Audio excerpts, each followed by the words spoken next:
Salam tani selalu berinovasi.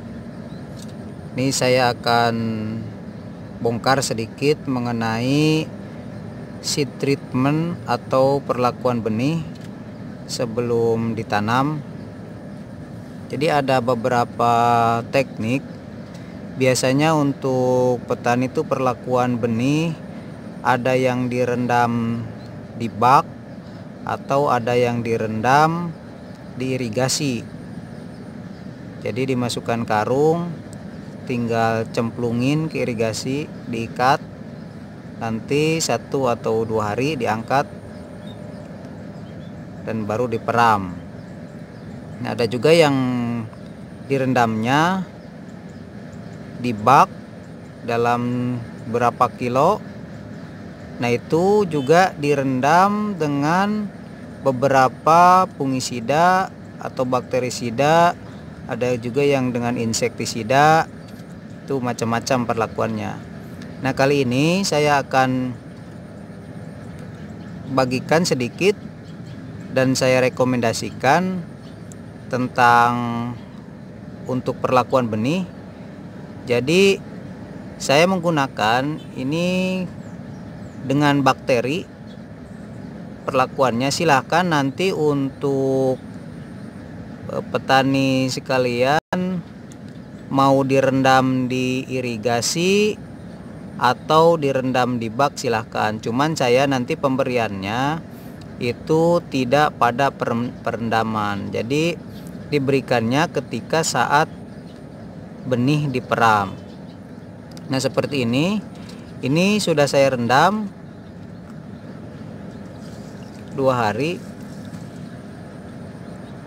Sudah mulai kelihatan bakal akarnya. Itu biasanya tekniknya masing-masing, ada yang 1 hari, ada yang 2 hari, silahkan saja. Masing-masing juga punya pendapat atau pemahaman. Nah, ini sudah mulai keluar akar. Adapun produknya atau bahannya yang saya gunakan biasanya itu menggunakan, saya gunakan ini Potensida. Jadi ini bagus sekali karena mengandung beberapa bakteri. Nanti saya akan jelaskan satu persatu. Nah, di sini ini ada imunisasi tanaman dari penyakit blast, karena dia untuk ketahanannya ketika diberikan di benih itu akan lebih bagus. Nah, ini di sini ada keterangan plus bakteri endofitik. Bakteri ini maksudnya dia bisa tinggal di dalam tanaman tanpa mengganggu tanaman itu sendiri. Jadi dia tinggal pada akar dan akan bersinergi dengan akar tersebut. Nah, ini yang namanya bakteri endofitik ya. Jadi ada beberapa bakteri, ini bakteri sangat menguntungkan sekali. Jadi bakteri ini ketika diaplikasikan dia akan bersinergi dengan tanaman atau akar tanaman.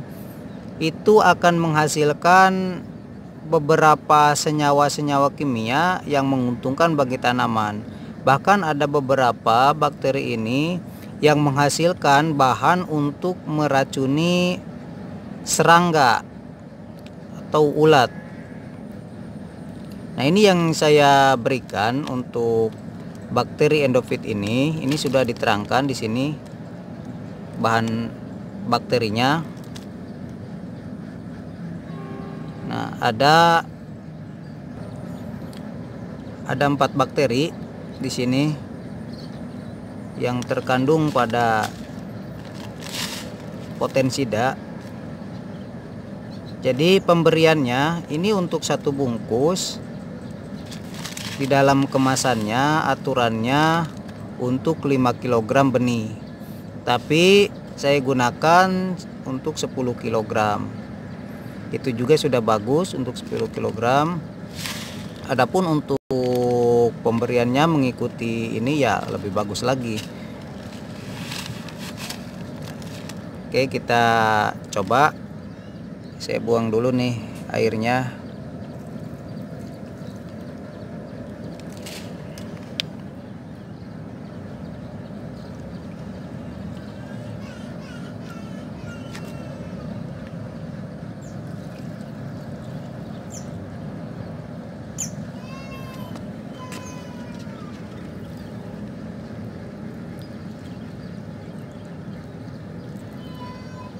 Sudah dibuang.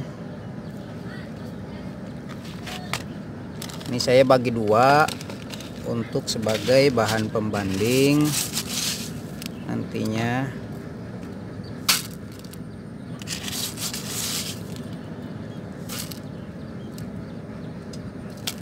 Cukup.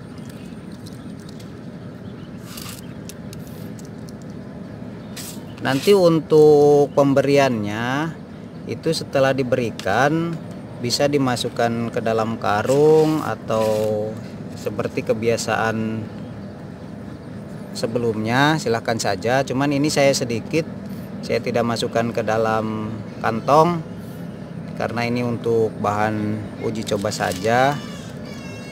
Ini cukup untuk 2000 meter lahannya buat lahan uji coba.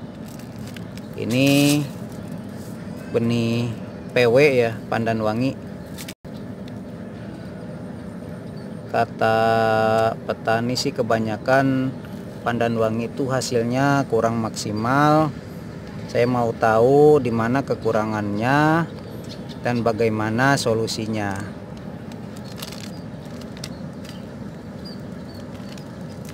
Ini diberikan.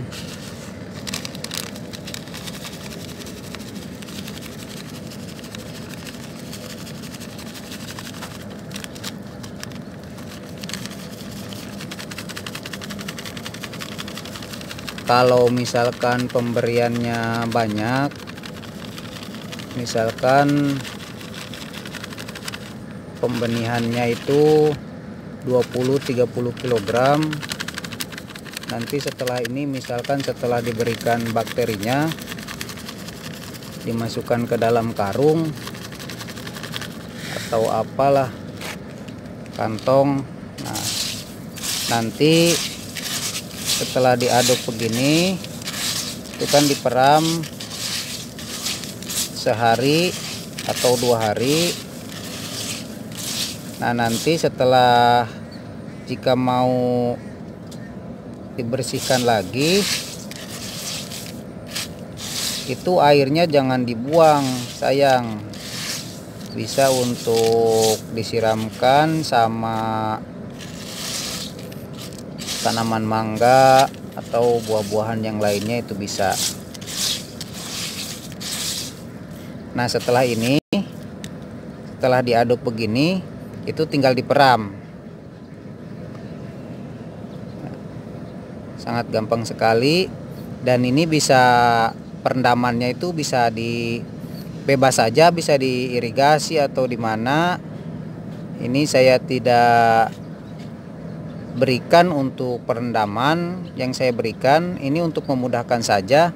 Jadi dalam pemberiannya itu sebelum diperam, dan tapi posisinya ketika diangkat dari perendaman, misalkan mau rendam di irigasi atau di saluran air lah yang mengalir. Nah, itu nanti setelah diangkat dibersihkan dulu sebelum posisinya diberikan bakteri yang tadi, yang endofitik itu. Nah, ini fungsinya nanti bisa memperkuat kekebalan tubuh yang pertama, terus juga bersinergi dengan tanaman itu. Ada beberapa bakteri yang tadi juga dapat mengikat nitrogen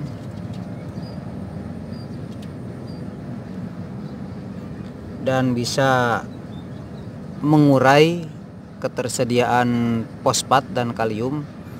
Karena sudah saya bilang sebelumnya, jadi ada kandungan fosfat atau kalium di tanah tapi tidak bisa dimakan oleh tanaman. Nah, itu dalam bentuk yang berbeda. Nah, ketika ada pemberian bakteri, dirombak sama bakteri ini dan bisa dimakan oleh tanaman. Nah, ini posisinya sudah seperti ini, tinggal diperam. Ya, itu saja sementara yang bisa saya berikan. Semoga bermanfaat